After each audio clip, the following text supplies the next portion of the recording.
السلام عليكم ورحمة الله وبركاته.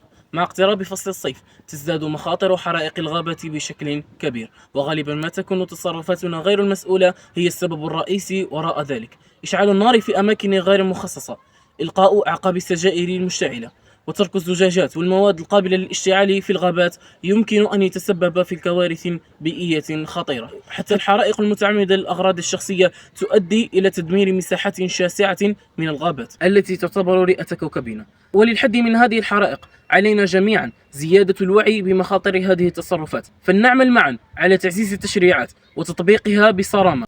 كما يجب علينا تنظيم نشاطاتنا في الغابات والحرص على تركها نظيفة وخالية من المواد القابلة للاشتعال.